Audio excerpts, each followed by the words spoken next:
And as I open the doors, I see the faces of my guests coming in. My name is Jallah Grayfield. I'm the nation's MD. Remember Jallah Grayfield, chapter 1, verse 1.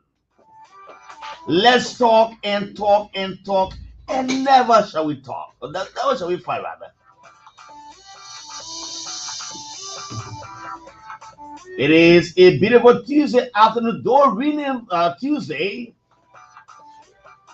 but it's good to be here. I'm the son of a warrior from Lofa County. My name is Zobo Woman. And the son of a warrior fears nothing but to do wrong. If you don't mind, you call me Jallah Emmanuel Nikki Kalifagala Ken Barakulu. Nyale want to go Zobo Woman Nangnakbo. Quila. Jabapunu Grayfield. I'm here at 6 o'clock. Come up very shortly is the IAA on the reformation. On the flip side of 5 o'clock, the guys from the CDC come in to talk about the primaries that ended very recently. There are issues in the CDC. The guys are some are saying that they are not satisfied, but the primary committee said they did very well. They will be here to talk about that. We cannot afford to go away because the best is yet to come. Let me pause here. Usually on the show, we invite the guys from the rural broadcasting area to pray for us just in 1 minute. Pray for the president, pray for the country, pray for the vice president, pray for everyone, pray for all Liberians. So the man from Maryland County called Sylvester Gio will pray for us in Grayfield just for 1 minute. Awale? Awia Jara, Abi ne anyi nene radio bulletin. Kanti akoputo ko una mo ajira baya gure na bi no banyo ni so kon jire motu oja ne ajiro gona kan. Abi ne ni so ayo la bi abropa eteta. Abi ne ni so ayo la bi agomana nyomo. Abi ne ni so agbligbo nyo. Abi ne ni so anyi unene kore bure bere akose gonyo nene la bi abropa gro yo ujire motu ne wakan abi ne ni so yo any through opera ala bi abropa na gro EBC atule dokwa adi omo Jallah Grayfield bere new iru dia oro mo propa etete sen jokan atule kwa nanu probro ka kwano omo so jere mo nyene moteji bara kon for Christ. Amen. For Christ's sake. This is the man that crowns it all. The man is called PCK.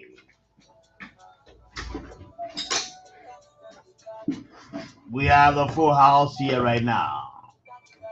But you know, yesterday was a very heated political time when it was announced that a former a supporter of Joseph Wakai, Henry Pedro Costa,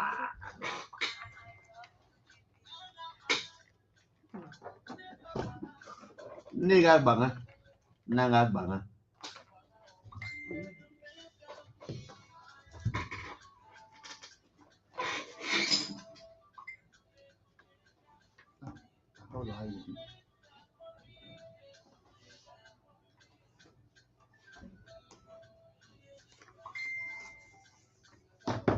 It was announced that he had something to say to the Liberian people.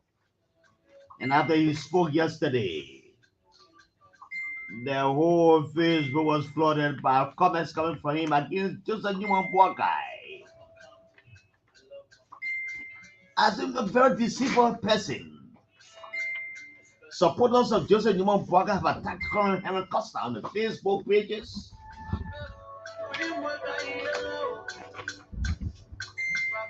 Papeo, Joey guy now.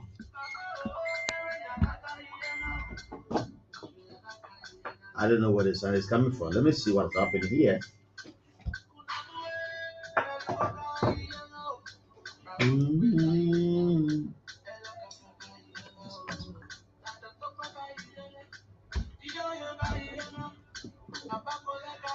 Dekle azo yo guy now.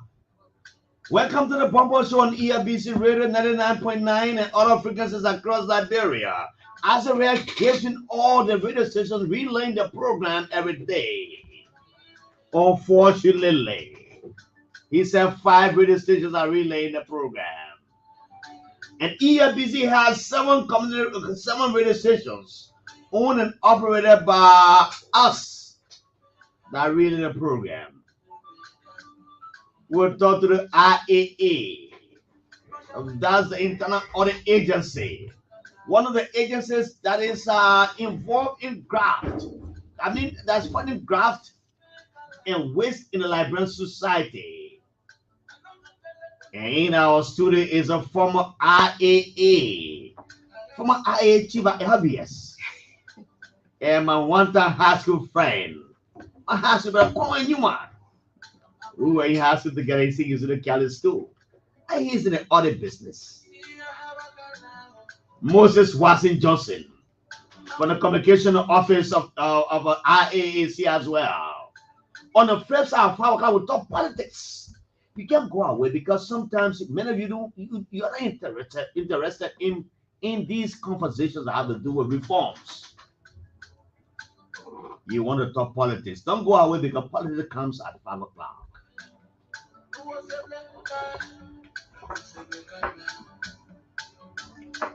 I will add a few minutes to that time. The times the locals have eaten will be added to the time of the IAA. How is the Director General himself, my Omen James?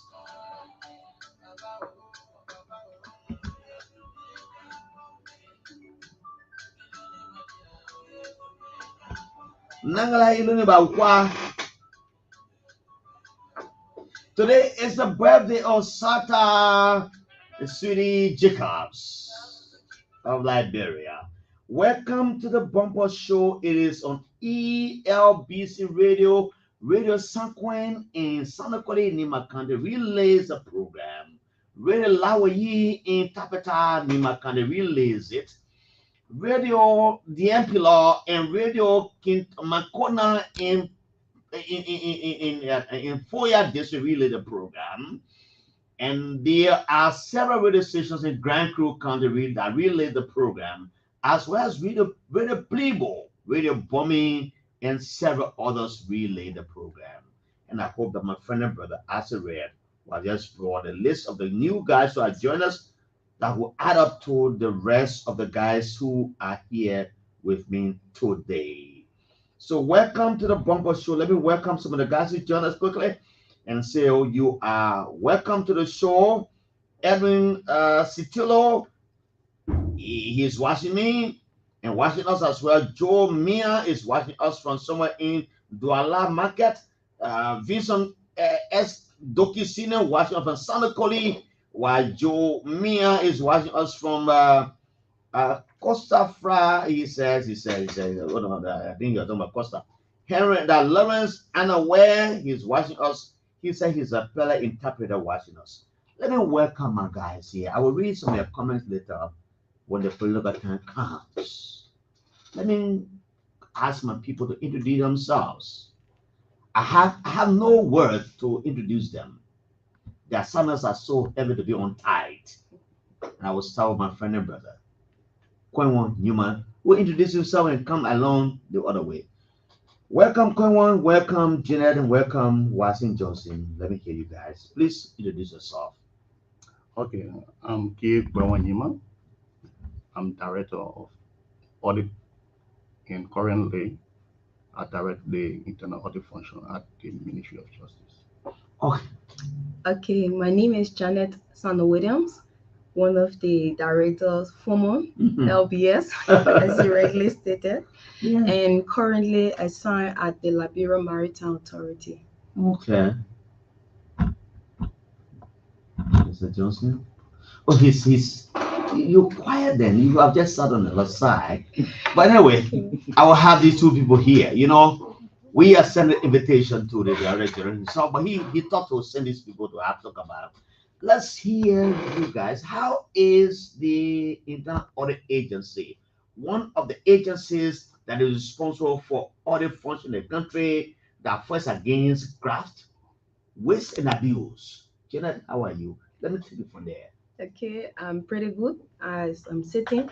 I'd first like to say thank you to the management of the Liberia Broadcasting System for affording us the opportunity today to be here.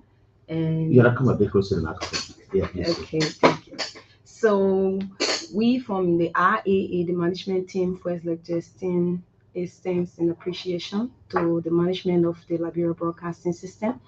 As most of us already aware, and some of us are already not aware also, that the internal audit agency, we are engaged into audit activity to ensure that most of government-owned activity operational, that they are in line with regulations that guide and govern us. So I will allow my director here to speak more to that, and then we'll continue on the conversation. You know, why I'm laughing? We were competitors in high school. I think it's really Kelly school. When Quewan scores 98, I'm fighting to score at least 95. He was very good in mathematics and the sciences and everything. But come and welcome again, my brother. How are you? Thank you, Griffin. I'm honored. Yeah, good to see you, man. Let's hear you. This is another way of having a renewal. Yeah, the renewal, yes. But thank you. Yes, let's hear you. Yeah. The RAA has a mandate, and that mandate is to direct internal audit function across all government ministries and agencies. In fact, across all sectors of the government, including the executive, the legislature, and the judiciary. So currently, the IA has done that well, and we are currently in 78 ministries and agencies across government out of the 147 ministries that have been identified. So 78 of those institutions. Yes, we are already in 78 entities across government. So, Janet, what is happening? Why has not the IA deployed these auditors in all of the government functionaries across the country? Because your intent is to fight waste and graft and all of the abuses in government. Why not? Why not you are not being there? Okay, thank you so much for that. So as you are aware, most of the time, like for our current position at the RAA, we have other constraints that is preventing us from entering into those entities. Generally, I like to say budgetary allotment. Most of those entities, some of them, they don't have that much space. The other ones, they have welcomed us in, but then, we have to structure it in a way. We need staff. The IA herself need more staff. And, when you incorporate more people into a system, you have to care for them. It's not like incorporating them and then you want to put them into the ministries, but then you cannot give them their remuneration. We say something to motivate and salary. So IA is growing. It started growing since it was established in 2013, and they have been incorporating a lot of staff. You need professional people to go into those places. If you're not knowledgeable, you cannot review or audit a system. So all of those components put together, you need qualified people, you need budgetary allotment, and IA is actually doing her best when it comes to that. So we are to the places where we have the qualified people that IA has already hired, and we are doing our best. Every budgetary year, IA tried to incorporate one or two of those entities based on her strength financially. But yes, we have qualified staff. And as the government can give us her support, then IA will spread out to the rest of the 147 places that are left over. Thank you for that. But again, the other day when I heard the finance minister who sat in the same chair you sit in right there, along with Eugene Nangbe, before them Eugene Nangbe, he spoke of the work you do. He spoke highly about their performance at IAA and spoke about huge budgetary allotment. He said, we're going to get more into the IA. I was elated by that. That he felt that IA has done well. I mean, Simon Tua, he sat here right here. He said that will give most of the IA. But let me go to Quewan and he tells me about the achievement in the recent time when you have not had those budgetary allocations that you want to do. What have you achieved all these years? Now you talk about some institutions that you are now auditing, or you have been established assigned out of how many institutions you said? 78 or out of 147. Let's hear the achievements. So across institutions where internal auditors are assigned, there have been massive improvement. We looked at 10 priority areas, that is from payroll to procurement to accounting and budgetary processes to audit recommendations and all of those. So our work is focused on helping entities improve their services, their service delivery to the public. So across entities where RAA auditors are assigned, there have been massive improvement in terms of their reporting, in terms of their different processes, in terms of achieving their objectives and all of that. So the internal audit agency is not complacent with that.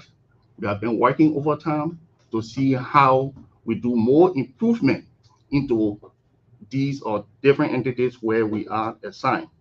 So recently, if you listen on the radio and in the public, you've been hearing about something we refer to as the compliance scorecard. It's another tool that has come up to also help to measure government performances across the different institutions so as to help them improve. So yes, we are getting there. We are not there yet, but we are helping in any way we can to improve government processes. Now, before I go to the specifics of which I've called you guys, which I asked your director to be, I want to know your specific functions. Jenna, let me start with you. You've been here before. I'm familiar with you because you were here. And I'm just familiar with both of you, though. So let me ask you, Jenna, what is your function? Okay, so the internal audit agency, we provide two services. That's assurance and consulting services. In providing those services, most of the time, right now our activity, the most ones that are heads of entity we interact every day with is the assurance service that rank our 10 priorities area. So we are to provide assurance service wherein we evaluate the entity's own bank account, the HR department. We also look at the procurement processes. We ensure not just evaluating those places, but we work with heads of entity in the administrative sector also to ensure that in line with your own act that establish you and your own regulation, that you are in line with them when it comes to governing your activities.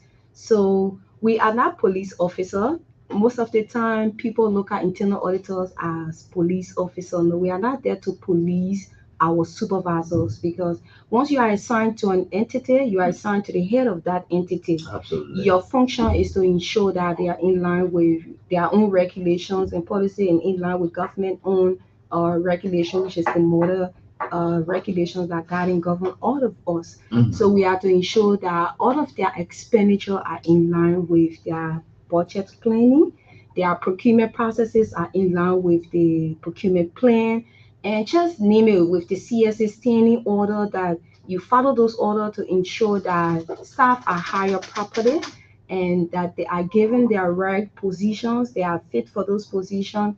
I think if you're aware, we did some hiring here at the Liberia Broadcasting System, and I was very privileged on the consultant side. I was asked to come and serve on the panel to watch and see if that person was hired properly. So that's what we do. We have that kind of mutual understanding, friendship, and we work closely with those people, just not just the head of entity, but also departments here, because as technicians, we have to ensure also that those people are comfortable in their different positions, different departments, and they are in line with the entity own goals to achieve.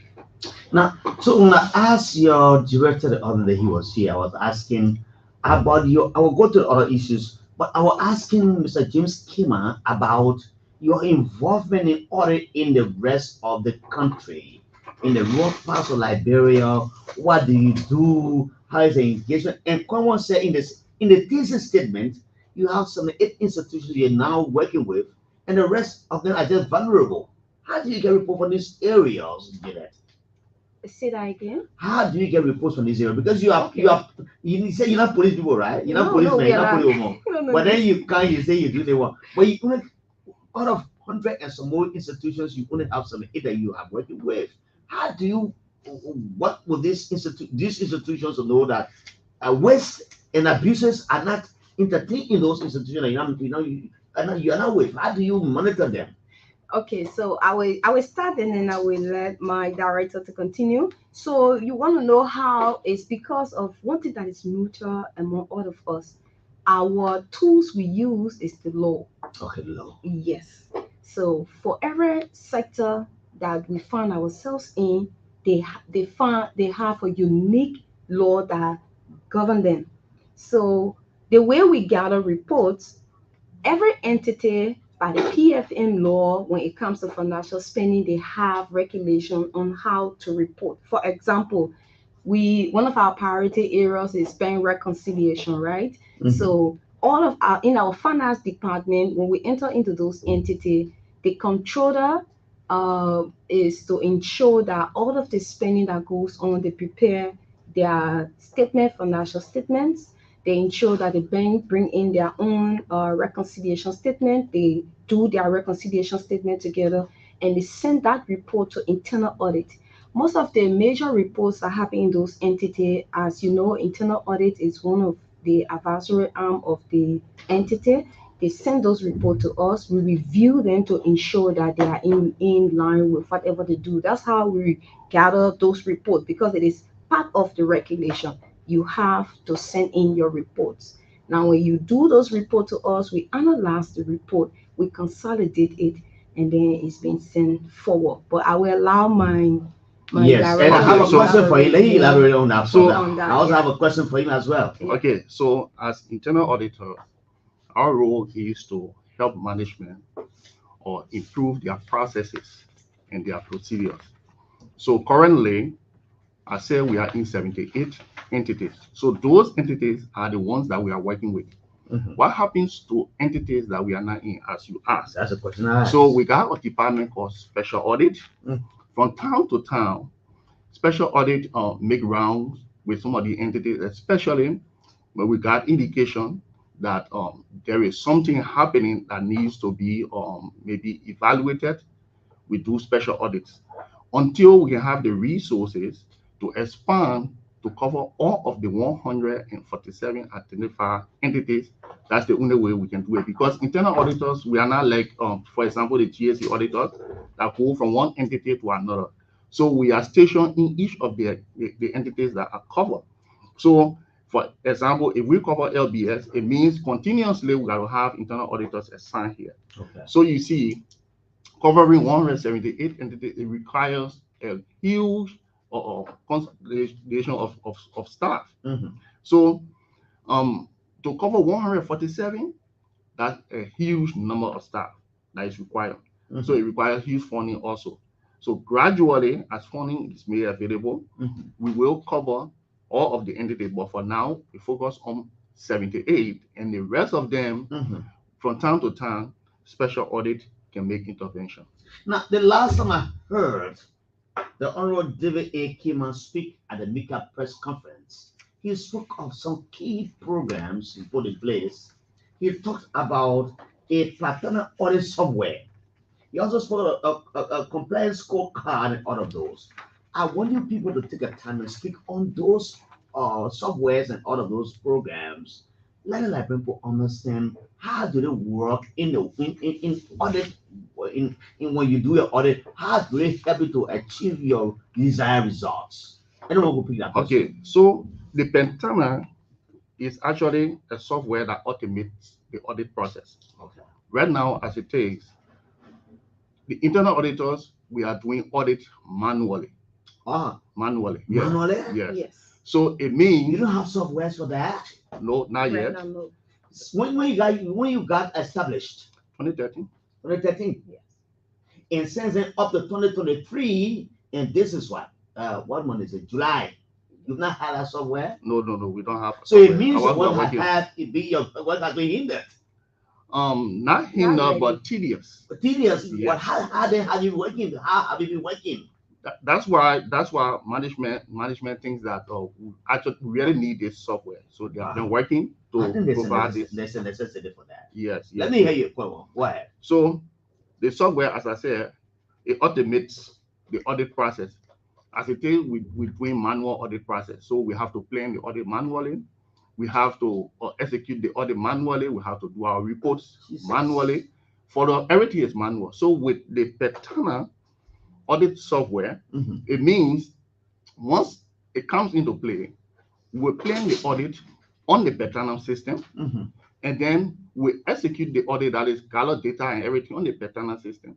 And then by the click of a button, the data we gather will be analyzed and reports will come out automatically. So it will save us a lot of time, like sitting and analyzing your data after your field work to do your manual audit and manual reports. Petana will solve that. It will help us to have consistency in our work and in our reporting, and will make even consolidation of our reports easier. So that's why we need this software, and we are thankful to the World Bank that's been helping. I think we've gone maybe over 90% now of the Petana audit. Yeah. But Janet, for the benefit of the locals who don't understand what Petana audit is, so do you want to just give us some insight of how does it work and what it is? Yes, it's the same audit process, but this time around it is a software where usually when we're doing the manual audit, we have our opening conference, we have documenting the system, and then you have to go in with methods you have to use to ensure that you collect your data, that it is safe. But this time around, we are engaging into this software because it is internationally done to other countries. And we internationally accepted. Yes. Okay. It is something that is going to be good for not just the RAA, but for heads of entities that we work with, government ministries, commission, and so. Because the audit, usually when we conduct audit, those documents, they will remain into the Petana. The audit documents that will be into the Petana can be reviewed from time to time from one head of entity to another. The good side about the Petana, when you go through the Petana, and I'm hopeful, I pray that the government can give all of her support to ensure that this software can be into full, so that the internal audit can use it. So it will store some things that are negative from the minds of people. Absolutely. Because it's a clean program, wherein when you are being audited, you are not being haunted. Whatever data you provide is that data that will be key into the Petana. And into the Petana, it also generates its own report to a particular point. And if there are any questions, the Petana, we as auditor will input those questions into the Petana, and those questions can be posted to you directly. So there will be no inconsistency when it comes to doing or carry on our audit. As you know, that when people hear audit, just that word audit, they get afraid. And it is to help all of us. It is not about the auditors. It is usually not about you. It's about the system. Okay. So Jeanette, what I want to know is, before I go to the next question, I want to go to the roundtable discussion you have with government officials as well. I also want to know, what do you do to follow officials who are not in compliance? But when you talk about the audit of the IA audit, what are you getting established? What are you want to find out whether government officials who are employed in the 147 institutions are in compliance, whether it has to do with procurement and XYZ in terms of doing the right thing? What is it you're trying to find as an IAA? Because we have the GSE. Yeah. So how does it work? Collaborate with the GSE. Okay. Just in 2 minutes, then I can go to the next question. So first, to clarify, the internal auditors, we are internal. You are established in the institution. Yeah, we are internal. We are internal reviewer. The external auditor is the GAC. They are external. Okay. Our reports. So meaning you are sitting now in a LBS. Institution. You're sitting now right here as a vessel. Yeah. Yes. Then the GAC. They come. So you're sitting down there. You're also looking at. Yeah, watching your activities. Yes. GSA is sitting down there. You're looking there. Looking there. Yeah. Okay. So to clarify to the general public, we have internal auditing and we have external auditing. Okay. The internal auditing is where we from the RAA come from. Our work is strictly within. Whatever we do, our data we collect, those that are in compliance or not, it is not for the public to see, it's for corrective actions. Okay. And the GSC report is being published through a website.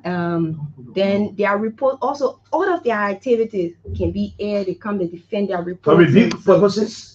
No, review. Review, but not for review. So our work is strictly confidential. Okay. And we are not, like I said, we are not to police people. Whatever we find is not for finding to say, hey, you can do this, you can do that, but it's to correct your actions. So that's why our work is confidential. We work directly or closely with the head of entity. We report directly to our head of entities back to the RAA, and they report our consolidated report to the President of the Republic of Before Nigeria. I come back to you and ask you questions on the issue as to what you do to follow officials who are in compliance with the law, I want to know about the upcoming roundtable discussion with government officials and ministries. Quewan, we want to address that. What is it? Yeah, so the scorecard. Yes. So before we come to that, let's just provide a little background. From the inception of the RAA, we have suffered rejection from entities. Why? That we're supposed to be working with. Why? And a passive rejection, that is, they smile with you, but they don't really cooperate with you, or open and harsh rejection where they tell you you are not welcome here, or we don't have space, and all of that. So management have figured out that the reason for this rejection is lack of knowledge, lack of understanding of the role that we play as internal auditor, and lack of understanding of what the internal audit function is supposed to be doing at the federal ministries. They misunderstand that. So because of that, we have this passive or active rejection that happens. So management in past time has embarked on creating different awareness at different levels with the entities that we are supposed to work with, stakeholders. Part of that is what we're doing here. And also the round table discussion coming up is also part of the strategy to meet different heads of entities, different administrators, and explain to them what the internal audit function is, who internal auditors are, what they're supposed to be doing in the different ministries and agencies, how to build relationship, foster teamwork, and trust, credibility. You know, the only way our work can be smooth if we earn the trust of and confidence of the people. Good. Yes. If they don't see us like spies, they don't see us like fault finders. I don't see what they want to see are fault finders and spies. Yeah, because of the misunderstanding, and that's why we try to clarify. So the round table discussion is all about that. And during that time too, the scorecard will be introduced. It's new. It will be introduced where all entities will be scored based on objective criteria that have been developed, and their scores will be discussed with them. And the main reasoning behind the scoring is that if you score entities on particular criteria, then they get to improve those activity, those different standards. They will improve them. Those different processes, they will improve them, because if you have a failing mark today, or you have something mark that is not desirable, then the next time you will do better so that you have a desirable mark. So the roundtable discussion, in short, is to create awareness, to explain to entities that we work with our role, to explain to them what we're supposed to be doing, how we're supposed to help them, and also to introduce the scorecard. Thanks for that. But I want to come to Jeanette, and I will just in furtherance to the question I asked him. On this round table, who do you want to bring on the round table? Is it all of the 147 institutions you work with, or a selective few? We will be very glad if all of the entities here can attend that particular roundtable discussion, because whatever the case is, one day you're going to be great or you're going to be evaluated the same way. So if heads of entity are listening to us right now, we encourage you, whether you got a phone. If nobody listening, I know my director general listening. This is very well. If you're listening, this is a very important day for all of you heads of entity. If you cannot make it there, your trusted staff you have, trusted deputies you have, you can send them to this particular roundtable discussion. It is very important for our country. It is important for the economy. It is important for our operations in our different places, our workplaces. If you can understand the working of the internal audit agency and its staff, right, you're going to be in compliance with most of our priorities area. We're not saying we're going 100% from getting into your vehicle from your house down the way you ride down to your office or how. No, but there are just key areas that internal audit usually is focused on, that we want heads of entity to understand. When you see the internal auditors that are there, they're not there to say, look, you stop, you can't do this. No, we're not stopping you, but we're telling you, let's correct this action before you can implement it. So, do we have do you have a venue where you want to have these this whole roundtable? Do you have a venue? When does it take place? Or have you started doing it already? Maybe by going to institutions or whatsoever. What is it like? So first to drill you through the process before giving you the venue or stuff.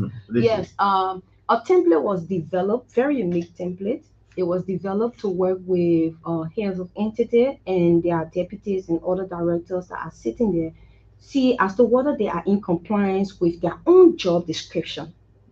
So if you notice the scorecard, if you've seen one, or if you've been asked, because I know you're one of the deputy general here, deputy director general, you have been asked a question already concerning your own activity. Okay. So that will know as to whether you're in compliance with your own scope of work, and as to whether your staff are actually active. So I like for our heads of entity to understand the evaluation is done, but then personally, it's also going to help them to understand as to whether their staff are in compliance with what they want them to do. So that's the essence of the scorecard. If you score 30 today, it is not you personally scoring the 30. It's probably the system and people you hire to the different places that you place to where they are. Because if they're not doing their job, and we ask, have you prepared bank reconciliation? And they told you no. Have you prepared your quarterly report for the HR activity? And they told you no. So you know that they have done nothing. You as the head of entity, you know that there is a problem there. So if you receive the scorecard and saw 0-0, then you know you have to do something about it. Okay, Jeanette and Quewan, I want to ask double-barrel questions. And there are 3 questions in one. While you're answering them, I can take a water break and come back. But I want to know, what do you do to public officials who are in compliance with the law on Patana? That's one of the questions. And how do you intend to enforce the validation stand you talked about earlier? And on the issue of the Patana software stuff, I want to give you more idea, because Quewan tried to talk about it earlier, but then at some point I interrupted to come to you for some reasons. I want you to take the time to address the 3 questions, and after which we can open the phone lines at least for 5-6 minutes to listen to Liberians about how they think about the internal audit agency. And then we can start with that. Okay, so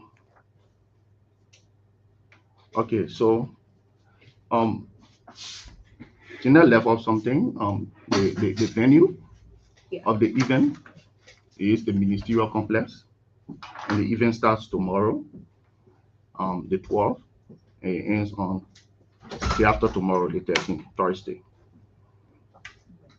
So the first question is, what happens to government officials who maybe violate public trust, who are not in compliance with basic laws and regulations. As internal auditors, our work is not to police. We don't handcuff people because we find them wanting. No. So we help the system to improve. We recommend if any government official or public official is not in compliance, we flag it, we report it, and all the regulations, the different laws that they are supposed to comply with have in there their own sanctions. So if you look at the procurement law, they got sanctions there at the end of the law. They say anybody in violation of provisions of this law, this is what happens to you. If you look at the PFM law, they got sanctions for not adhering to the laws. So all the laws are already created with their own sanctions. So our job is to report what we see. If we see non-compliance, we report that. Okay. So as we report to the head of entity and also report to our head, who is the Director General of the Internal Audit Agency, who then also reports to the president. So if anyone fall in non-compliance, okay, the sanction already established by the law can be used to reprimand the person. Okay. And then let me just take the second one, which talks about the validation stamp. So currently what we do is that we have clearing memos that we attach to disbursement vouchers, payments that we clear, stating that the payment has been reviewed, it has been validated by us, and then the payment is okay to be processed. So the payment, the document go through stages. So along the line, the clearing memo that has been attached either is removed or mistakenly it falls off. So when the document gets to the final stage of processing and the clearing memo is requested, and the response that is given is that either it fell off. So because it is normal for clearing memos to fall off documents get processed. Even documents that we did not clear, they go through the system and they get processed with the excuse that the clearing memo fell off while it was being processed. So the validation stamp is some process that the IA brought to mitigate that risk. So any document that we clear now will not just have a clearing memo, but it will also be stamped. So even when the clearing memo falls off, the stamp can fall off, the stamp will remain there. So there will now be no excuse to say this document was cleared by internal audit, but the clearing memo fell off, and so some kind of way somebody get it processed. This time around, people will be looking for the stamp. So when the stamp is not there, then it means the document did not get cleared. So that is the importance of the stamp. Okay. So also yeah, to add, you add the Petana. you add I'll talk about the Petana, but I want to know. Let me just ask you this one, then we can open the line for a few minutes. But have you communicated with these head of agencies? Who is that tomorrow is a program, right? Yes. So have you communicated with the head of agencies on your domain? When I say on your domain, because you are the one having the program tomorrow. Yeah. What are they responding? Then you can go to the next answer. Yes, they are. They are responding. The process is on. The written communications. They have sent out a lot of work.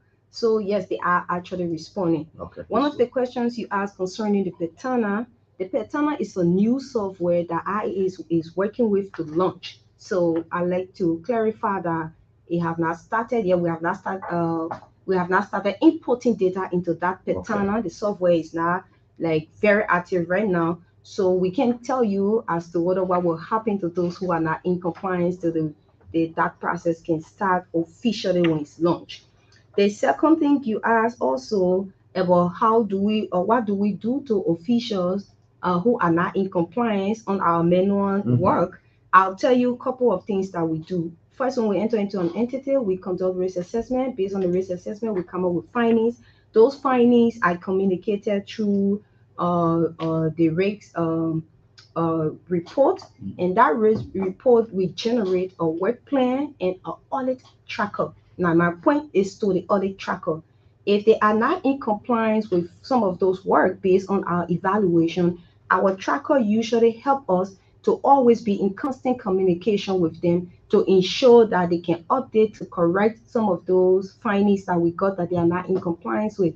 Like we said, we are not officers of the law, police officers, but we are there to ensure that they are in compliance with the law. So it's like if you're not sitting behind your desk properly and maybe you're not wearing your headphone, we are there to ask you to wear the headphone and the way to wear it. That's why we have to be knowledgeable before we can engage any head of entity. If you're not knowledgeable, you can work with somebody with other knowledge that they are sharing. So it's one of the reasons why I say we are not all into all of those entities, because IAA need qualified people. It comes with a lot of resources. So as the internal audit can produce those people, then you see us spraying out. And we can only ask central government, we can ask the government to help us with that. So once they can say yes, we will give RAA all of the budgetary support they need. And in fact, we'll reinforce that internal audit is into all of those agencies, ministry, commission, whatever it is. You're going to see internal auditors into all of those places. Now, I guess you people are in a higher echelon of the RAA. Before I take the Honorable Abel Massaley, former legislative scholar at the legislature, who comes to talk about the citizen primaries and Edith Tarawali, I will delay them for a few minutes. You know, when you hear like Abel Massaley there, they may write a billion or that Abel Massaley there. You must say, oh, that Abel Massaley, they may hear your Abel Massaley, very much. Maybe I've not been a man of it. Abel Massaley there. I want to follow me planting the play today. But you know when they come in. But Jeanette, I want to know. The last time I spoke to Honorable David A. Kimmer here, he talked about the same thing you talk about is that you are limited in reaching to the counties and in terms of reaching them because there's no budgetary support. The last time he left here about 2-3 months ago, has it improved in the counties in terms of being working with the superintendents of the counties to fight these graphs and ways, because it's not just superintendent. You have government institutions in the counties. Like, for example, in Sondo County, you have the port of Grayfield. You have the port of Maryland. You have other institutions. Has there been any improvement in terms of budgetary allocation to your institution from the government library through the Ministry of Finance? Then I could take some questions from the callers. I did for 5 minutes. Okay, when it comes to that, I would like to leave that to senior management to comment, because you know we are fee officers. Okay. And I thought those are communicated to you people. Senior management can respond to that. Quewan, you want to say something different? I take my callers. Yeah, I mean, she said that already. We are in a field, so when it comes to budgetary allocation to the RAA, all of that, I mean, they can respond to that. What we're here to do mostly is to further create the awareness for the upcoming program tomorrow and talk about some of the functions of the RAA. Thank you, sir.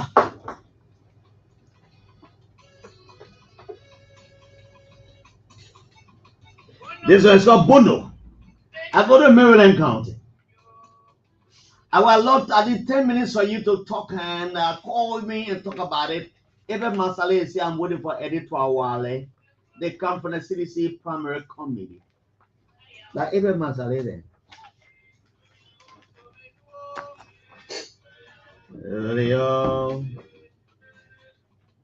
My name is Jallah Grayfield. I'm the nation's heavenly J. Remember Jallah Grayfield, chapter 1, verse 1. Let's talk and talk and talk, and never shall we fight. Fighting shall never be our portion.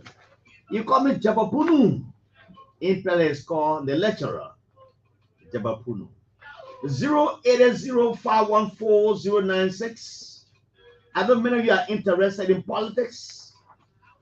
I will talk politics. I start talking after telling me they call it. But this is about reform in our processes, in our institutions, government institutions, to fight graft, waste, and abuse. That's what the IA does. And again, is also the GAC. If you understand what it said, if you want to ask questions, call me on those numbers 080514096, 07705605660. There is a caller here. I think he understands. I think he understands what we're talking about. Hello, welcome. Let me hear you for at least 15-20 minutes. Good afternoon, sir. Let's hear you quickly.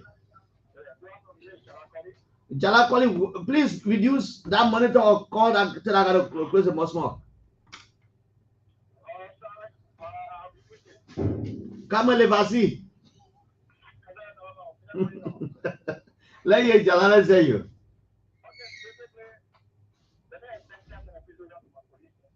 Mm-hmm.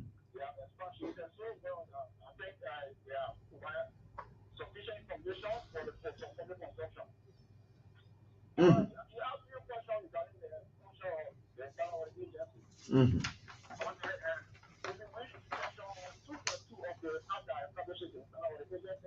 Mm-hmm.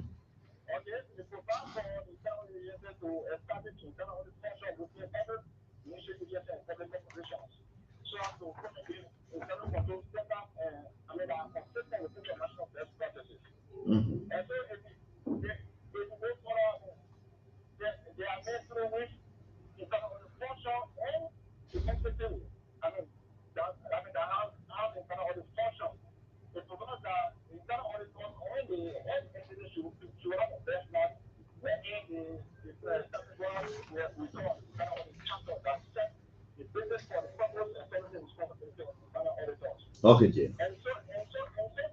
Mm-hmm.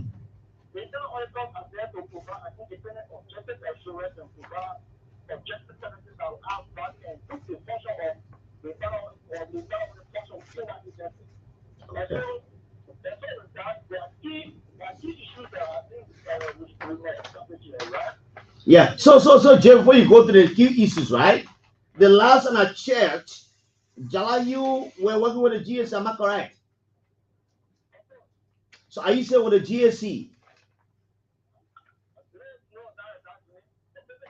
Okay, the go to the issue.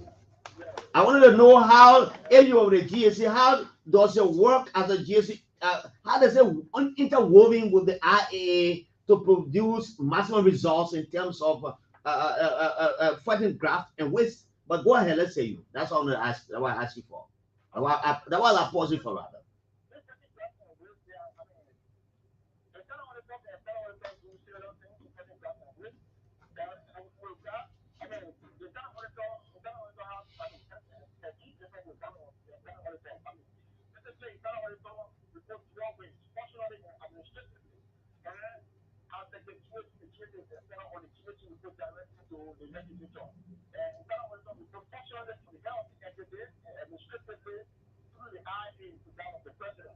Okay.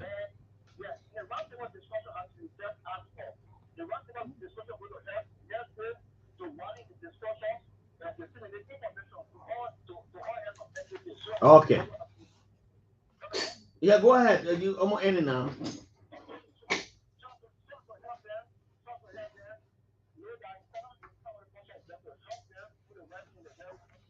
Thank you, Jallah. Thank you, Jallah. Yeah, thank you, Jallah. Thank you, Jallah. Thank you. We want open your lecture class there for you now. 080514096, 0800770560560. These are the numbers to call. You can make an input. This about a public interaction. And you know, I want people to understand the process to call and make the input. That's why. Hello, welcome. What's your name, sir? Where do you come from? My name is Jallah Grayfield. What's your name?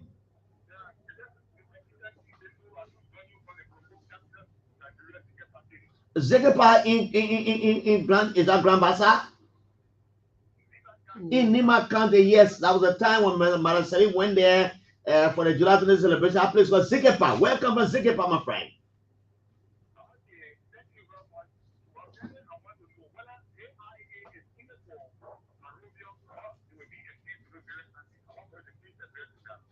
Okay, they will answer your question. And I guess they have all the questions to their fingertips. You call from Zekepa 080514096 077056056. Another caller is here. Hello, I'm Grayfield. What's your name? What's your name? Yes, sir.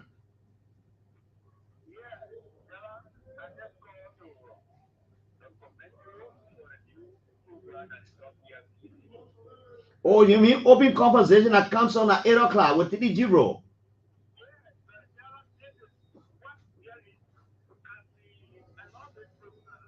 Yeah, when the time comes at 8 o'clock, you can call TD Giro, you can talk about that. But we're talking about Audit now and talk about the IAA. So that's our IAA business. You can call TD Giro later.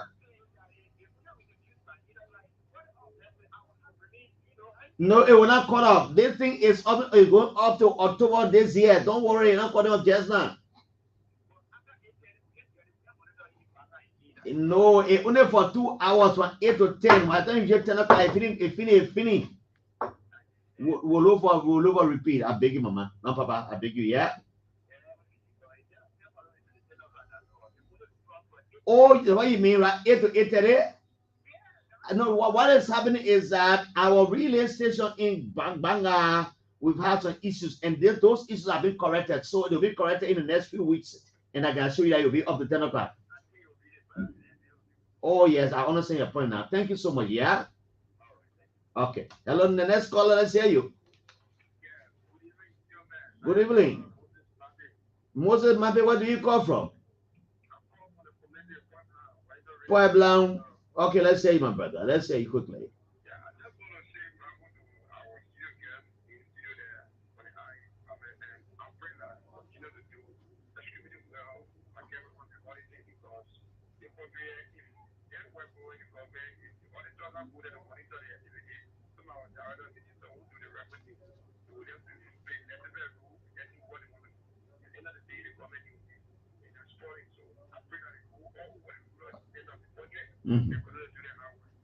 Okay, thanks for the ammunition to them. And somebody asked whether they are just in Monrovia. So called me. I would take 2-3 calls, then I close up with them because I want to close them up at 10 minutes after 5 o'clock because of the importance of this program.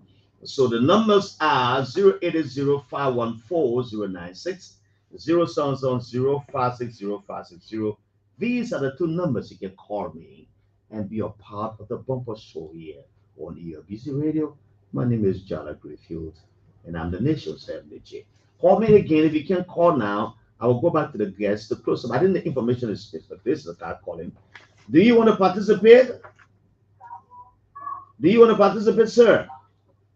Yes, this is Milton Ticketing Martinez for Weed District. That is Wilson City, Grand Bassa County. Grand Bassa County, let's say there's another caller here. I'll go to him later. Let's say your concerns.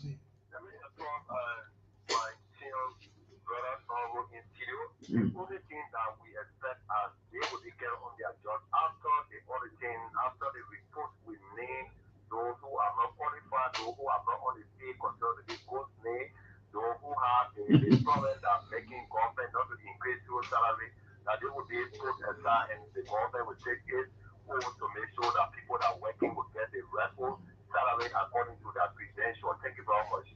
Oh yes, that's why the work of the Okay, thank you so much. Let me take the next call. I need one off. Thank you so much. Just got the phone off. This guy is on the line. Hello, welcome. Let's hear you. Good evening, sir. We call from Banga, Bon County. Welcome to Monrovia, Monserrado.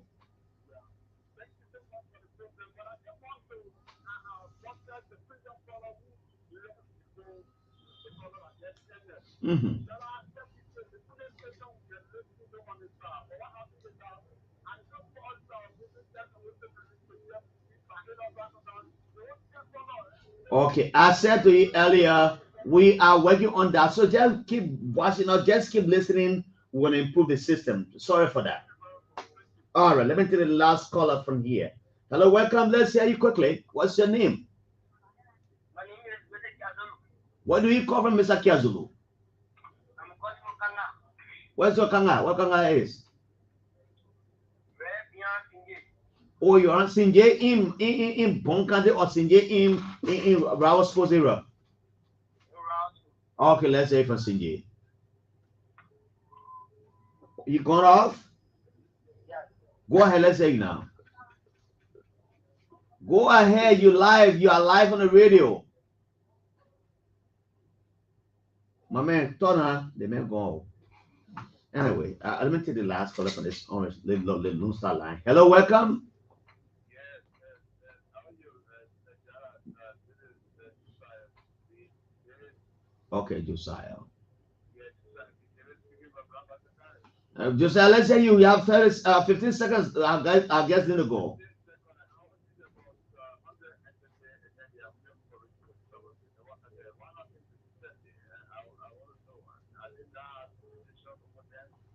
Okay, thank you. That's a good question. Hello, let's hear you. The calls are coming in the last time, in the last minutes. Hello, welcome.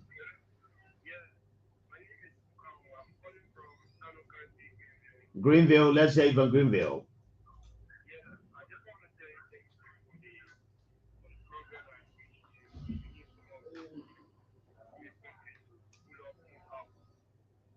Okay. Thank you so much. This caller is the last. Nobody could acquire the again. Hello, welcome. This is the last consideration. Let's hear you. Hello. Hello, do you want to participate on the show? Okay, let's go back to Janet. You listen to the concerns. I'm not taking a call again. All the calls are coming. I won't take a call again. Please. Yes, sir. There for the sake of the public. Hello, you want to talk? Hello? Yeah, let me hear you quickly now. You're the last caller for God's sake. I'm Judge Trocon calling from Cessus in Riverside County. In Riverside County. The center of natural beauty, one way in, one way out. Natural beauty for us today. All right. I appreciate the studio guest. And I want them to push forward. Do they have prosecuting power? Because you always compile their report and they don't handle the people that mismanage government money. Okay, I get prosecutor power now, but we'll talk. Thank you. Yeah, let's go there. German, you guys, there 2 minutes. Didn't get 1 minute, you get 1 minute. Okay. Yeah, so I'll be very fast. We're not only in Monrovia. We have started extending into the various counties, into the treasury. So we are in Margibi, we in Bonn, we in Bombing. I'm not in pause again. Please keep your cover. In my other counties, we're trying to extend the internal audit work into, and also no, we do not have prosecuting power. So we are not there to find fault and prosecute. No, we are there to ensure that our government officials are just in line with the regulations that are to guide and govern them. And then the last question is why are we not into the 47 ministries like we stated. I hope that quarter is listening. Senior management is going to look into that case very seriously, and we hope that central government is going to also help us as our senior management try to extend into all of the other parts of the ministries, agency, commission, and everywhere that we need to be into. I'd like to say thank you to the management of the LBS, and your studio is really nice. Everything is working well. Thank you. We hope that next time we can come and this will even be better off. And we can even give you more information once internal audit is invited again, or once we come, we can provide more clarity on some of the questions and doubts of the minds of the public. Thank you so very kindly, and please convey our deepest felicitation to the Honorable David Kimen that our Director General wants to meet with you. Thank you. Yes, Mr. Nyemah. Okay, thank you, Jallah, and thanks to the LBS family. Thanks also to all those that call and give their commendation. I think the ones that have questions, Janet responded to them. I would just like to show out days that we emphasize the conference tomorrow, the roundtable discussion. All those that have been communicated to attend, please. If they are hearing this, please let's attend tomorrow because it's for our own good. It's for us to have an understanding and for us to build the needed relationship. There will be 2 sessions tomorrow and 2 sessions the after tomorrow. So we have the morning session and the afternoon session, each of the 2 days. At the ministerial complex. At the ministerial complex, yes. Okay. So just briefly to chip in this, because I think you asked that, but we skipped it. The RAA and the GAC, just this little difference. Yeah. RAA, we are internal auditors. Internal audit is technically a management function. That is why we are assigned at the ministry and agency.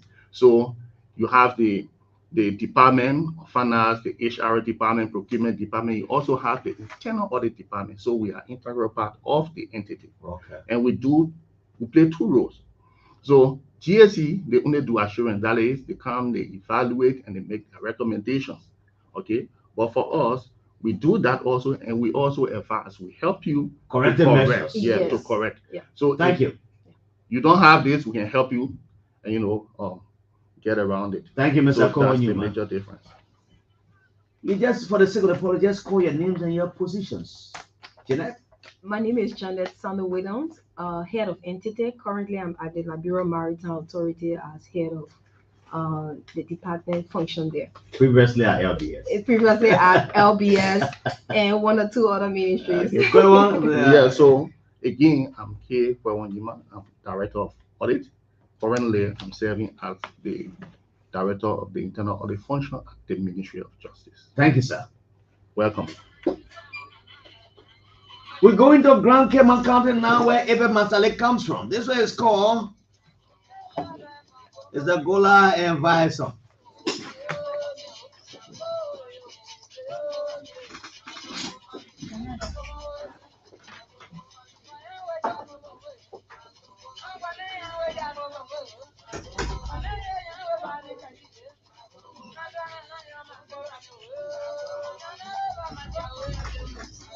Where's my man Henry Domasaki? And the Jallah man from Bomi County.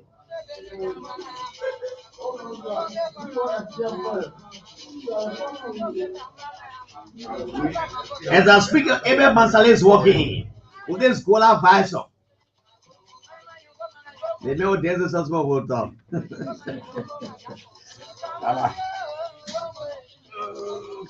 Where do I sit here?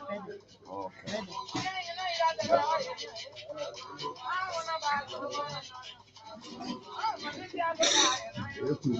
This is called Jallah Bombo. Where they have from where they have, so you can hear it some good. That happen where they have from. Here, my Western Liberia song. The mayor was here as a man, like a manigo chief. One about the chief. But they were home. Tarawali. But you know, I with the veteran, so tradition is meant to be obeyed. And this song is from Mr. Abel Massaley. I've not seen this song for a long time. Veteran. Abel Massaley there in the legislature. Abel Massaley there. You bought that. You bought that. Is it Abel Massaley there? My friend Jallah. That body for your president is a body for your president. Yeah, You're right. Yeah. The council is much more. Yeah, council is much more. Yeah, I'm there. It's like Abel Massaley there. What happened last time? Baby, Yeah. what you being honest and answer you? I right here. You right here. So that time is it. There was that Abel Massaley there. What happened? Why you are doing that? Oh my, that play your friend. Why you doing that? Nothing. Nothing. Now I'm pushing nothing. I make you leave it. But I want that person in the legislature. Yeah, I know. You say that Abel Massaley there. That Abel Massaley. Abel, how you doing, man? You're low, Yeah, Jallah, we are doing very well. We're trying to keep our head above the water. Where have you been politically? What do you mean by where? Where have you been? I've not seen in the political fries anywhere of recent till now that I see you coming with the CDC people. Even though you've been in the CDC, but you have not been visible in terms of politics, politicking, where you belong, what you've been doing. That's what I'm asking. Yeah, I had some challenges with my wife. Okay. Yeah, my wife got very sick in my hand. Okay. And then she passed. Oh, my I took her from here to India for about a year. I brought her back. I thought she was recovered. The sickness came back on her aggressively. Oh, yes. A relapse. Yeah, I took her to the state and she passed. And I brought her back home. Our deepest sympathy for that. Yeah. That had distressed you all along. Of course. Now you are reinvigorated now. You come back in the political process. Coming now with the CDC, are you? Yes. You know, I'm a founding member of the MPP. Yes. We've organized our party from all the way Banga. At the time, people felt that the MPFL did not have any political agenda. It was against that background we organized ourselves into a party. We came in 1997 and won the elections. Yeah. And the MPP is an integral part of the coalition. Okay. Understand me? One of the original signatory to the coalition's framework document. The three parties coalition. Yes. Wow. So you've been working behind the scene. Yeah. As a veteran lawmaker and a founding member of the MPP that arrived from the MPFL rebel group. Yeah. Coming to the MPP. Yes. As a political party. Yeah. I participated in writing this recent framework agreement. And I'm also on the coalition primary committee as co-chairman on legal affairs. Independent primary committee. I know. But you know, I'm going back, you know, history is an early warning alarm system. And if Massaley comes here, we don't get brain small, just to have expertise of the past. And I know when you were in the legislature chancellor. Yeah. What happened between you and Nyemah come like My man Habib Jallah, please. To move him on debate. Let us not go into that. No, that's much what you were talking about. Yeah, my Papa and myself had some misunderstanding, but it was resolved. Okay, and as I speak to you, we are all working on this coalition arrangement. Okay. You know, I'm asking the question because at that time was very robust, you know, man, the president of the country. I was covering the legislature, covering everywhere, very Veritas, and down there as well. But Auditor, I want to welcome. How are you, my brother? Thank you, Jallah.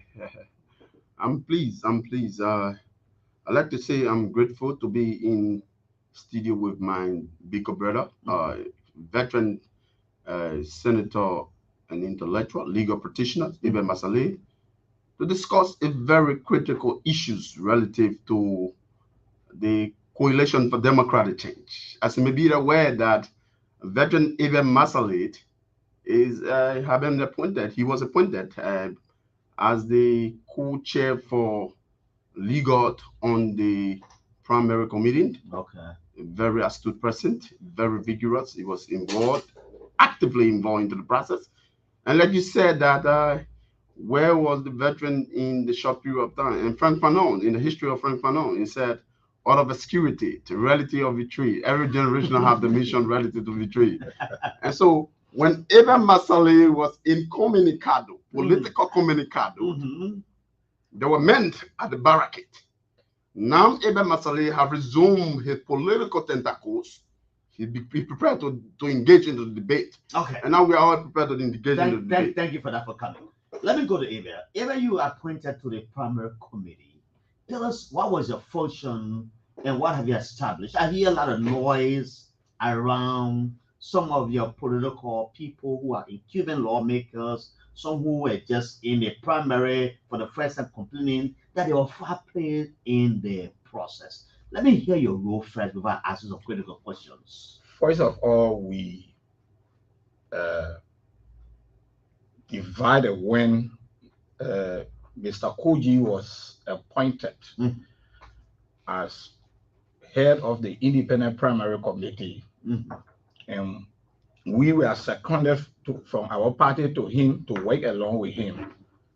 We had a primary, those of us who came from the respective parties. We went into a primary meeting and divided the country into 6 zones. 6 regions. 6 regions. The whole Republic of Liberia was divided into 6 regions. Upon dividing the country into 6 regions, we assign teams to each of the region with a specific mandate. Okay. The mandate was that go to the region, assemble the delegate, the 9 political parties, each party was entitled to 50 delegates. Okay. If you assemble the delegates, give them their voting cards, bring a very transparent bucket that everybody will look into, put it in the glare of the public, the press, everybody, and then the delegates will begin to vote. Okay. We said to them, we said to our team, first of all, in Article 5.1 of the framework document, because I deeply participated in writing that document, we said we were going to declare all legislative seats vacant. You understand me? All seats were declared vacant. And given all everything was vacant. Okay. Yes. Everything was vacant. And we told everybody to register. Once you register as a legislative aspirant, you are qualified to run. And then once you went to a specific legislative place, or if you are contesting for a specific legislative seat, you were liable or you are under obligation to negotiate where more than 2 or 3 expiring register to vote for a seat. You understand me, Jallah? Yeah, I understand you. We told them to do it that way. If you went into negotiation as members of the coalition and you could not come to any agreeable term, then the delegates will take the decision by voting their choice. Okay. And I think that is how the process proceeded throughout the length and breadth of Liberia. Now, can you say to me civilly, Mr. Abel Massaley, that the processes have been completed in all the counties in Liberia? Yes, about 98%. There were other areas in which there were some minor adjustment, and because of those adjustment, the primary committee decided that we will go back and hold those elections so that everyone will come out as a win-win situation. We don't want any disturbances, and this is why we put in place the regulation. The regulations were very clear. You understand me? The regulation is that if 3 people register for constituency A, and the 3 people are all members of the coalition. The coalition. Yes. It's not possible for the same party, party AB. It was very rare. But people who have interests, you understand me? And when you are a member of the coalition, you are given the opportunity to participate. Okay. And once you went into the race, you could not come out with an understanding. The delegates will make that. Yeah, they will make a decision by choosing their choice. Okay. Okay. I hear that. Let me go to Tarawali. Tarawali, tell me, what was your role? What role did you play in this whole primary we're talking about? Well, thank you, Jallah. I'm the National Vice Chair for Political Affairs of the Revolutionary National Union of the CDC. Okay. I was appointed by the primary committee. By the extension, Assistant Minister for Corrections. Well, I was appointed by the primary committee to serve as the co-chaired Massaley primary committee. That means a spearhead as a co-chaired on the 17th electoral district of Massaley County to ensure that the primary of Massaley County must be on the rightful trajectory. Against that backdrop, my colleague Hassan Newland, that was appointed as the chairman, we intensively executed our mission to ensure that there must be no issues with the primary within Massaley County. And we did that diligently. So there were no issues as you speak? There is no issues. The How reason can you say there's no issue when there are concerns coming from some of your partisans? And Honorable Abel Massaley said it right. And so these are ingratitude elements that will raise concern relative to the primary process. There are rules, and I will outline these rules. The rules will come. But how do you call them ingratitude elements?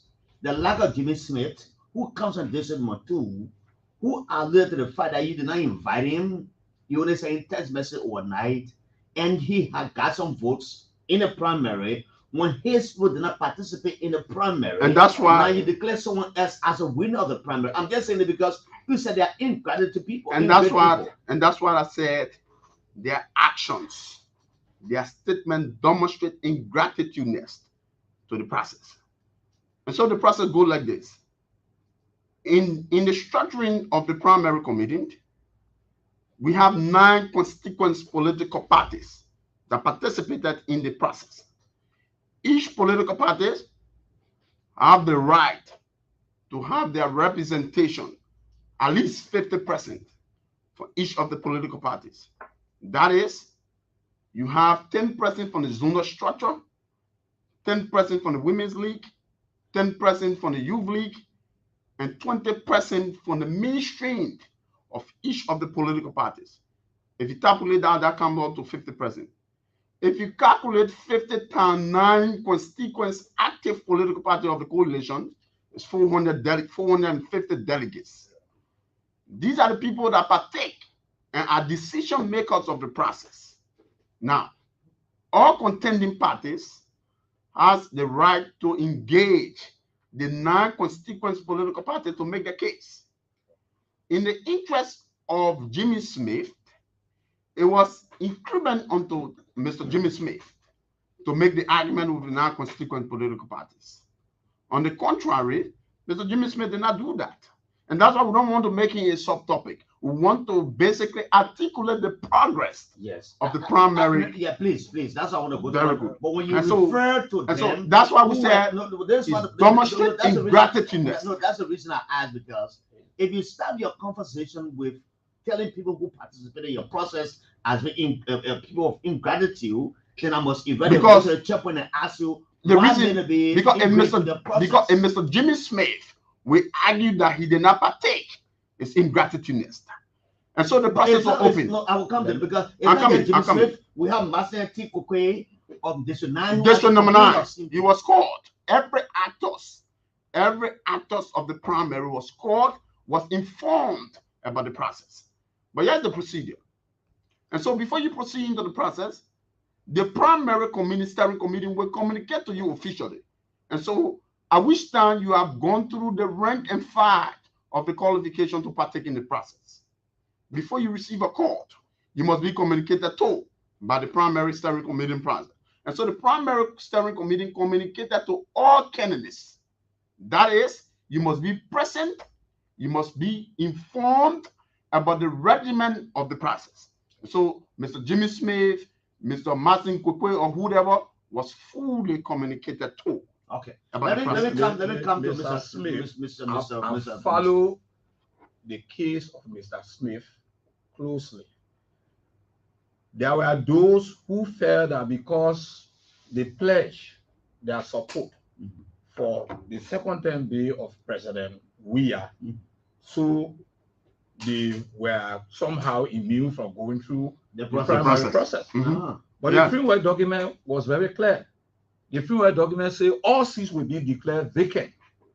So whether you pledge your support or not, or whether you are incumbent or not, you must go through the process. You must go through the process. It is written in the framework document. And the framework document, they all have copies. Of course, it's a public document. Okay, it's a public document, Jallah. So Mr. Smith thought that because he pledged his support for the second term bill of President Weah, he would have walked free. He must walk free. Okay. even Nuclear Town, there was District 16. Yes, District Simo was subjected to the process. He was subjected to the process, and he abided by it. Of yes, course. he almost got defeated, but as an incumbent, He maneuvered. yes, and that's politics. Your ability to maneuver and make things to work your way makes you a conventional politician. I congratulated him. The situation there was very tense, but he emerged victorious. So that. Now, let me ask you, Mr. Massaley. I listened to my friend and brother, Clarence Jackson, on the OK Money Road. When you hosted Mr. The former representative Nyemah on the show, that a man won in the district as the primary candidate, but that person is been removed and be replaced by somebody with the consensus of the CDC. It's not possible. That's wait. Who is that person? I forget his name, but I listened to him. Yeah. He clearly said that it would acquiescence of the CDC executive. How does he know?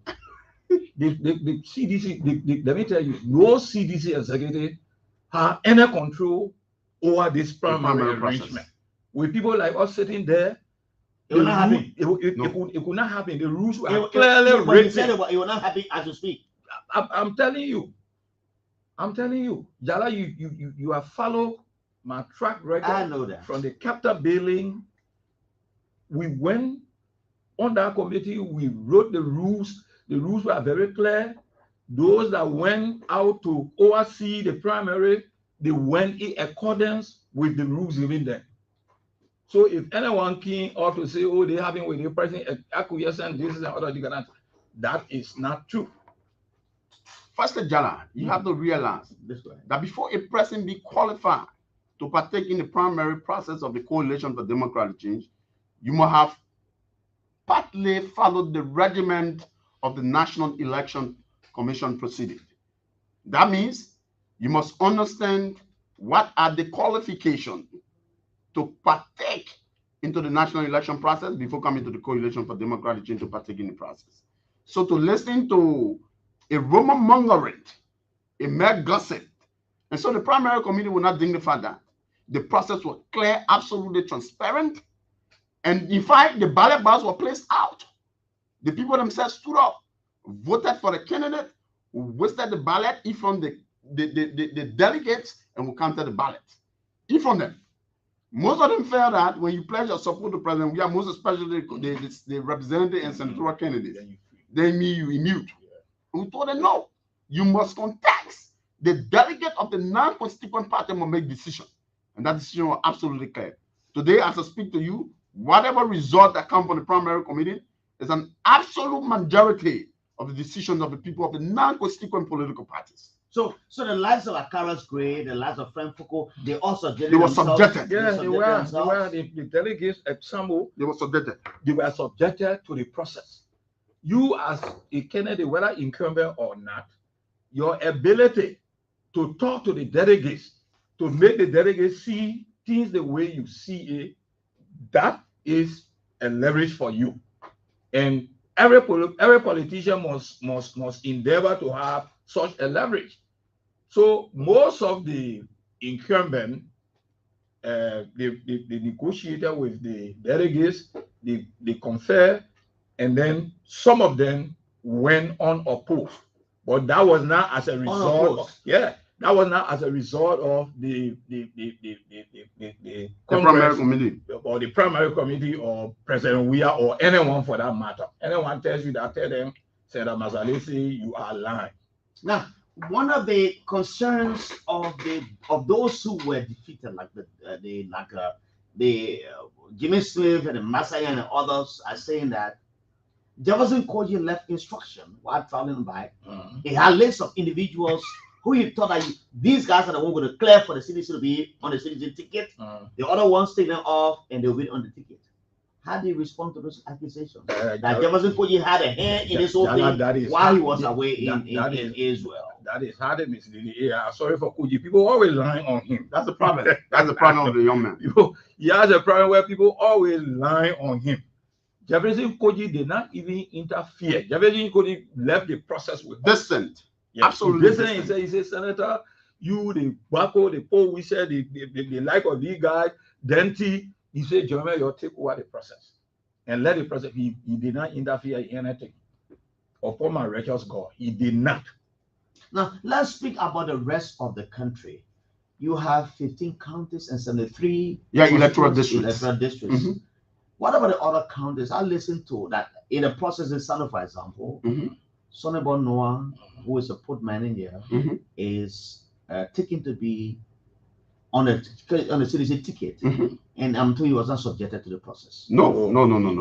Absolutely, it's a diabolical lie. That's what it's a diabolical lie. So, and generally, I want to talk about the conduct of the processes in the rest of the counties. So, generally, every individual who are inspiring to contest on the Coalition for Democratic Change, there are criteria. 4 criteria. You must either be a member of the non-constituent political parties. The rules are clear. To contest on the coalition ticket, you must be a member of either of the 9 constituent political parties. For example, District 17, you got DJ Blue. DJ Blue is a member of one of the 9 constituent parties. He contests and challenges the process and he won. So to contest on the process, the rule says you must either be members of either of 9 of the constituent parties. Second rule. So meaning that if the 9 constituent parties are, or you have 9 persons from the 9 constituent parties, if they are contesting, mm-hmm. meaning that each party should carry 50 delegates? 50 delegates. Wow. Each party must carry 50 delegates. You calculate 50 times 9, it will give you 450. Your ability to influence the 450 will give you, we don't care about what or not. If you have 9 parties in the whole coalition we're talking about, mm-hmm. and only 2 are participating in the process, do you have the team 9? There is no records to show that only 2 present participate. I'm asking. Hello. So if the MPP and the CDC are in this primary, maybe for this number 14, where Maya Bide comes from, where we heard that it was contested and he was won by Muka. Mm-hmm. Now, so what happens? You have 9 constituent parties in this whole process. Do we bring the whole 9 constituent parties to participate in the process, or do we allow the CDC and the MP to participate in the process? We bring the 9 constituent party. That is law. The 9 constituent party delegates must be at that polling place. And they make decisions. Yes. Well, I'm thinking because before the primary, I listened to radio talk shows on many radio stations, and the guy was saying Maya BTA is our choice for district number 14. Yes. And Muka just came to the party just a few days ago. They want to bring on the party, and he won Maya BTA. Maya BTA had been the one giving support to the party, but he didn't win. So that's why I'm asking the question, because if you're saying that all 9 constituent parties must be represented, that's what I was thinking about, whether they were represented in district number 14 as well. Of course. And so we respect Maya BTA. Maya BTA have an impeccable record with the Coalition for Democratic Change vis-a-vis the CDC. He's the original member of the Congress for Democratic Change. Muka is a member of the National Patriotic Party. All 9 constituent parties are part of the coalition process. And so it is up to Maya BTA to make a case. It is up to Maya BTA. And so Muka made a case. He was very influential. He engaged the delegates. He made the case for the people to vote in. One of the rules to partake in the coalition process, the process says you must be of good standing. A member so when of a good standing. When was Muka in good standing with the party when he just joined the party recently? Let me clear something. The MPP man I'm asking the question because I'm playing devil's advocate role. I agree. That's a very good question. When the 6 additional parties join the coalition, for them to have equal right with the 3 original parties to bring 50 votes each. Ask yourself that question, Jallah. No, I want you to ask yourself because I'm asking myself because I want you to answer. Yes, I will answer it because once you join a political process, irrespective of whether you just joined it, whether you've been there for long, your ability to accept yourself, to make yourself what you are, will make you to take the day. So that is what happened between Muka and the other guy. We did not say, oh, because the 6 parties that joined just coming, they should bring 25 delegates. No. we said once they are part and parcel of the coalition, they have equal right with all other parties that were in the coalition before them. Now, the next question is, you are a councillor, an area lawyer, and a legislative scholar, Mr. Massaley, Abel Massaley. Now, the process have ended, as you stated earlier. What happens if someone has a grievance or has something and said this process was not conducted fairly in my area, whether it's from Bokanjire in Sondo, if from Grand Jire, it's from anywhere, any part of the country. If from Muka, we're not from Muka from Maya BDA or from Jimmy Smith or from Massayan Kukwe, whosoever. If they come at this point and say we had these concerns and the conduct of the primary was flawed, XYZ. Do we look into that concern now? We first of all, and if no, the second part of the B of the question is that if you're going to look into the concerns, and if their concerns are legitimate, do you go and redo the primary? Let me answer the first the aspect of the question. In the first place, If I don't deal with that, we said if you went in a particular area to conduct the primary, and people went into the process and there came about disagreement, those disagreements must be written. You understand me? A complaint, a formal complaint must be filed by the person who is disenfranchised. Yes. You understand me? That one of the ground rules. Tarawali can attest to that. You file a ground rule. I mean, you file a complaint. Based on the ground rule. Yes. If you did not file a complaint, you waited until the people compiled their reports and all of these kind of things. They brought it. Then you come again. You would have forfeited your right. And in fact, in records, and that's been done on the ground. In fact, Jallah, yes. In fact, Jallah, on record, we do not have any complaint that have been officially filed by any competing party. That one is absolutely clear. Nobody have challenged the result of the Coalition for Democratic Change in the primary, the independent primary committee process. Nobody have challenged that. So that shows the legitimacy, transparency, and independence of this election process. But their concern is that even if they file, you will not listen to their concerns. No, that's not true. No. I have spoken to someone that's here. No. And that's why we brought. I'm speaking as a devil advocate here. And that's why we brought legal. I have the biggest ear right here, and I'll the same to me. And that's why we brought legal practitioners, independent minds, very astute, credible individual.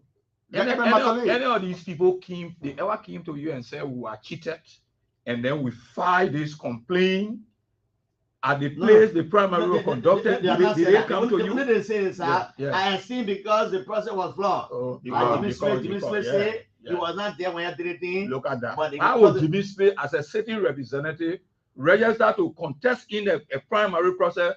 We argue that he did not do the time. How did he register? Yeah, and listen, I talked to Dubayu on the same show. Yeah. He said Jimmy Smith registered. He knew the time of the primary. Exactly. I have not spoken to him yet because I've not had the time to see him. Jimmy Smith's line was that because he pledged his support to President Weah, they must give free ride.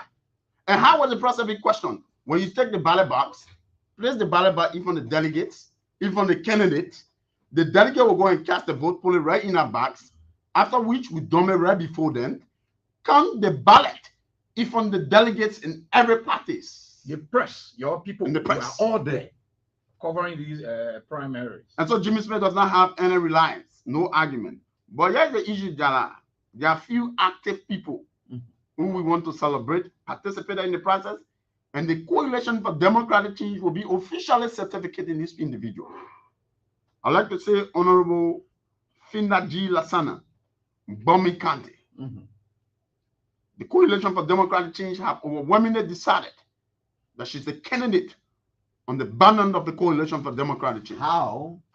She's a winnable candidate. She's a winnable candidate. Win. Also, it means that when you are winnable candidate, you go without going to primary. No. That's not what we see. No. What is it? I want to done this. No, explain better. She went on white ballot. On white ballot. Okay, what you mean? Yes. She went on white ballot. Some could be Jones in district number 3. Yeah. Okay, now what are you talking about? Once you are winnable. On white ballot. Yeah. Once you are winnable and no one contests against you, you are in. Go ahead, Mr. Tarawali, go ahead. Vani Aliyu Marshall, Bomi County, overwhelmingly. Honorable Haja Fata Sanyon, overwhelmingly. Edward Kafia. Abel Massaley, no, the man. The Haja Fata Sanyon, the man, own relative. Yeah, I think our third time going in the house. Okay, yeah. That means. No. That means you understand the politics. And these are winnable candidates. Yeah, go ahead. Go ahead. Honorable Edward Kafia. Edward Kafia, Senate. Bon County. Yeah. Gabla Benson Williams, District number 1. Honorable Victor Tokpa, District number 2. Honorable Joshua Marvin Cole, Josiah Marvin Cole, Bon County, District number 3. District number 4, the party is still having consultations. Yeah. Because in the politics, there are alignment and realignment. Okay. And so the debate is still ongoing. Alignment and realignment conversation is still ongoing. I want you to just go that listen quickly. So I want to enlist the concerns of the people. Go ahead. And so let's go on. We'll send a list to you. You got Eugene J.M. Colley, District number 5. William T. Smith, District 7. Alfred G. Kewu, Bapulu County, Senate. Zina Nomon, a young man of District number 1. Overwhelmingly won the process. And so the process go on. Yes, sir. Go ahead.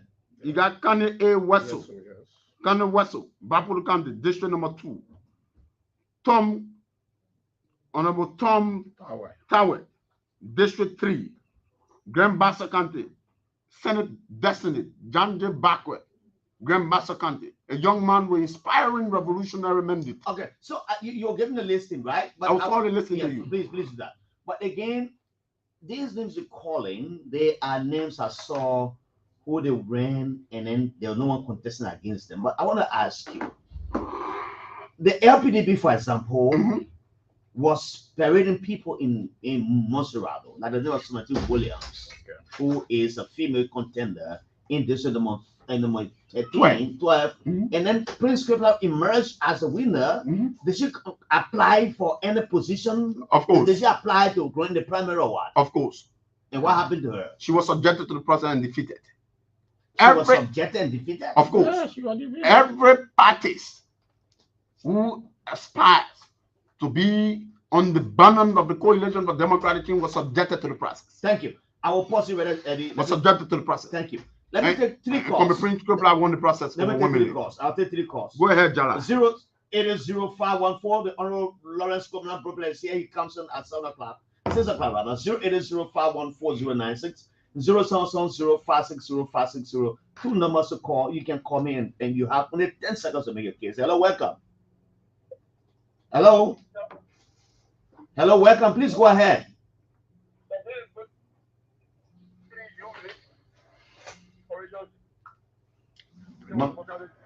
Mama, your line up clear, man. I think you. Let me cover. You cover. Let me tell you this caller. Your line very bad. Let me tell this caller. Hello, welcome. Let me hear you. Yeah, hello. I want to know. I'm calling for that. I want to know who is the education. It came out for which district? District 5?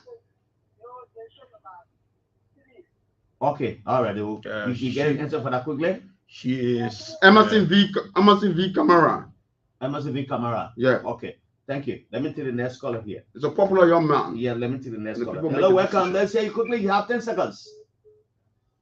Hello? David Kalaka, we say you have 10 seconds. Go ahead. Oh, what's happening here, David? David has ended the call. David, you ended the call. Please call back. Let me take this caller. Hello, welcome. Let's hear you. Hello, yes, you live. Let's hear you. You're one of the candidates.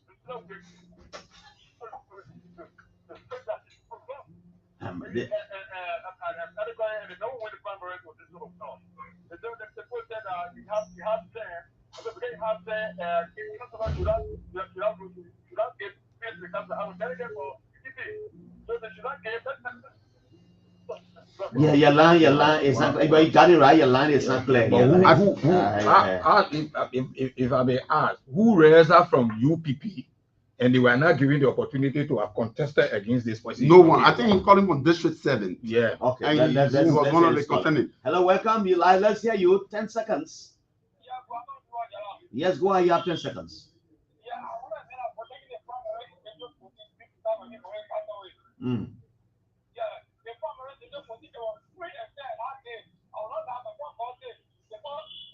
The one with Maya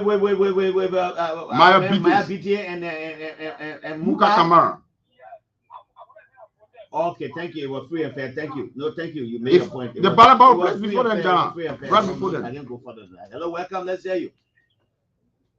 Yes.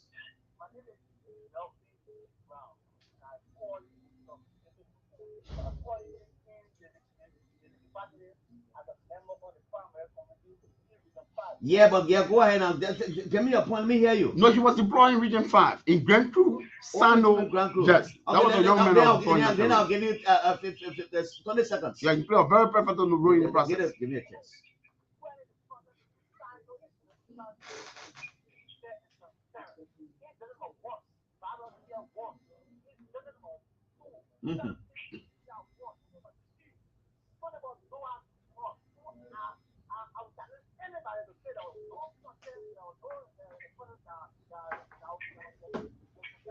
Thank you, thank you. The next caller is here.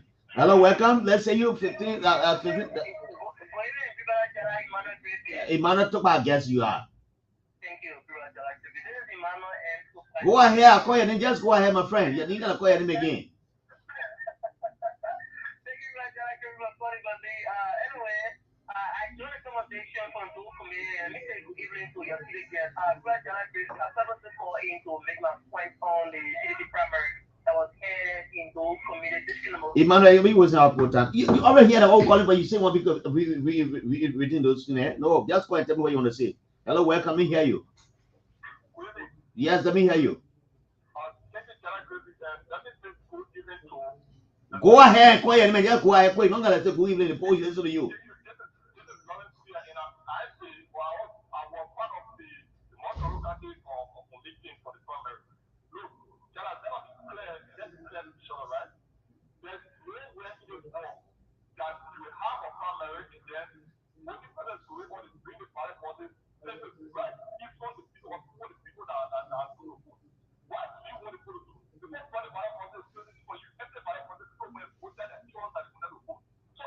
So, in other words, we're transparent, right? Or you want to say it?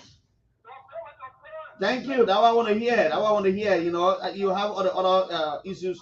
Let me take the last caller from here. I can take all the calls. Hello, welcome. I'll come back to my guest. Yes, go ahead. Just go ahead. Call your name. Go straight ahead.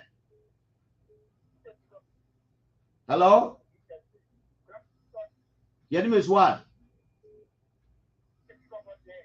You calling from where? Big up, I can't take you. Go, thank you. I can't take you again. Hello, the next caller, you are the last caller. Yes, go ahead, call your name and go straight ahead to the point.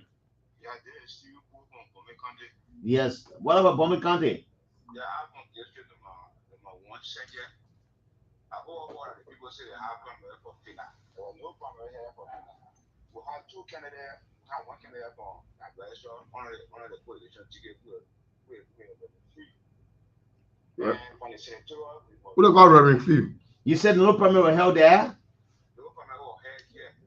Okay, they will enter. No. That. Let's come to you. Every other time, let me just hear. Just let me start with you. Abel, let me go with Tarawali and come to Abel. There were primary contests. There were primary convening all of the counties. There's no. He comes from bombing. There's no. It's not from bombing. It's not from bombing. It's a reaction. It's not from bombing. It's a reactionary element. Finda was a consensus candidate by the non-constituent political parties. So they realized that primary was not held, but she was a consensus candidate. Primary was held. There are other people who contested. But how will you say a consensus candidate is primary was district number 1? His allegation was district number 1. That was the argument. No, when you talk about in particular. Hello, a consensus Jallah. candidate. Hello, wait. Give me a chance. Yeah.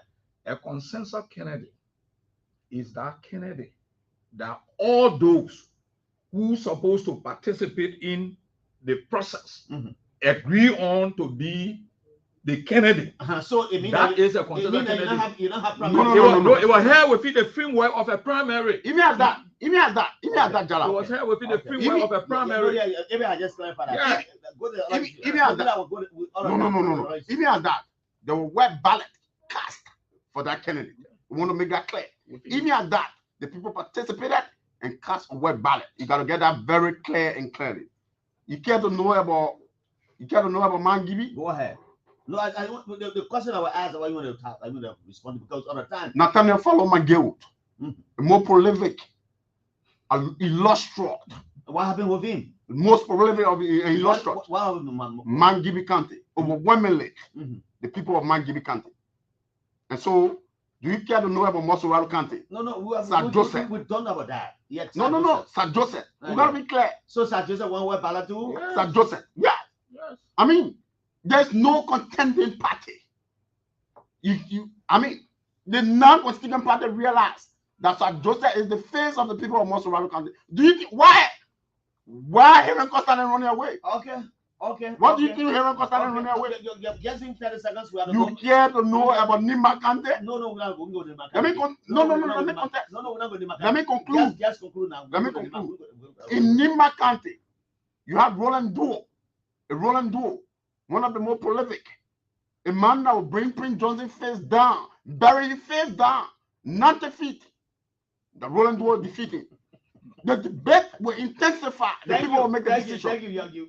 Let me go to very clear about this. Massaley. Yeah, Jallah, we are Asian.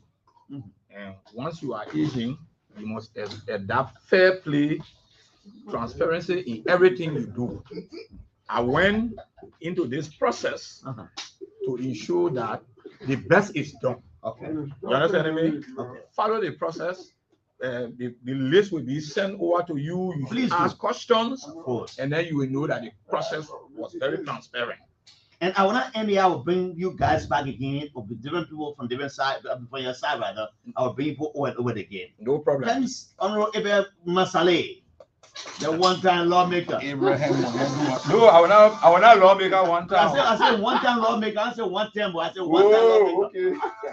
Abel Massaley then. I'm going home this day. My name is Jallah Grayfield. Have a good day from Monrovia. The Honorable Lawrence Copeland Public Council with teaching my student attitude.